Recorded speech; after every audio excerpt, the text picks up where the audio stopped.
Good morning. First and foremost, I want to say thank you.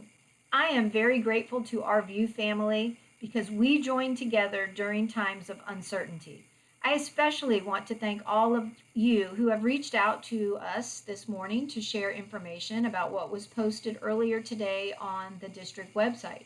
As I've often mentioned to you, we don't always receive everything that is put out from the district, and we don't know about things until you guys tell us. And this morning, boy, did you tell us. So I want to say thank you to you for that.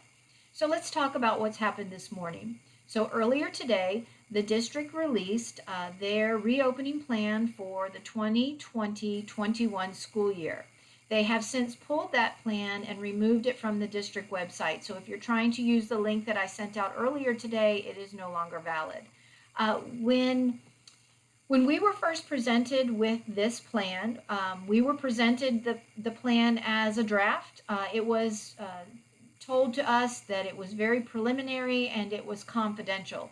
I'd like you to know that your VUE team has worked with the plan for 2 hours. We worked with the district 1 hour Wednesday afternoon and 1 hour Thursday afternoon, and that is the sum total of the engagement that we have had with the district around the reopening plan. By no means was there any agreement by VUE to anything that you saw in this morning's plan that was released.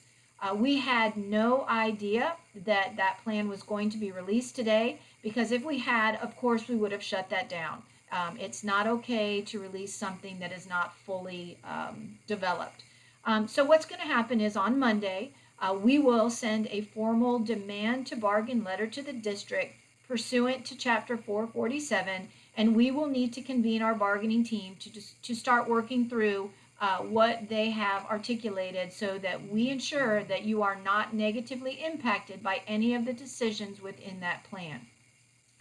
When we go to the table to bargain, that doesn't necessarily mean that the options are invalid, but it means that they need continued work and refinement. We have two priorities. First and foremost, your health and safety, and secondly, ensuring that all students have equitable access to the high-quality educational instruction that teachers and paraprofessionals of Volusia County Schools are known for. We also want to make sure that our office specialists have what they need to do their jobs and do them well. But again, our top priority is health and safety. We have some considerations for each option. Brick and mortar, number one. How do we do this in a manner that is safe and that follows the CDC guidelines? We know that the guidelines say that there must be a reduction in cases before we reconvene face-to-face. Currently, cases in Volusia County are rising. As a county, we are at 10%. That's not okay. And we need to have further conversation about what that means and how that translates into convening classes in our brick and mortar schools face-to-face. We need to have protocols in place that clearly, systematically, and cohesively identify what we do in case we have a situation where an exposure or a positive case of COVID presents itself. We know that last week we had a situation in a VPK class with 5 students. We cannot afford to have a repeat of what happened at Timbercrest happen in August when we reconvene, if we do brick and mortar. It's not okay, and it clearly shows we're not ready. Option 2, let's talk about option 2. We absolutely have to do more work here. Option 2, distance learning, is a great idea, but it is underdeveloped. Right now, we know that we need to create a system that is not burdensome, inequitable, and unattainable.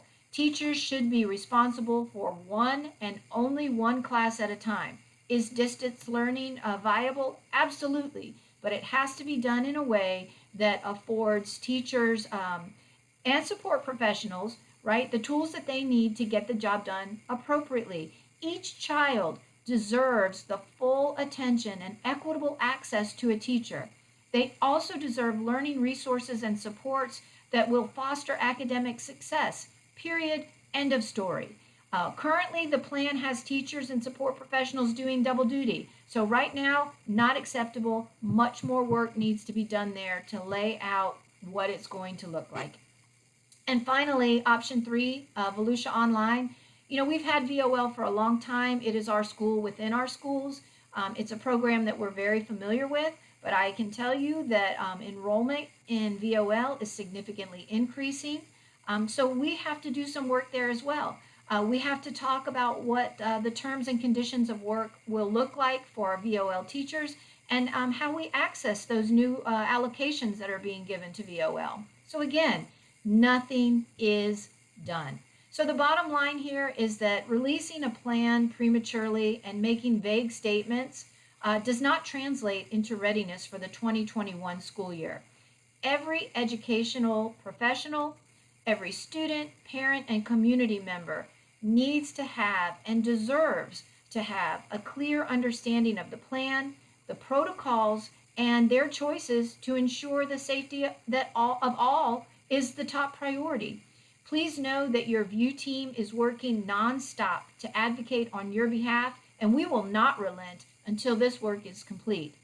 Please be encouraged and stay VUE strong. As always, thank you.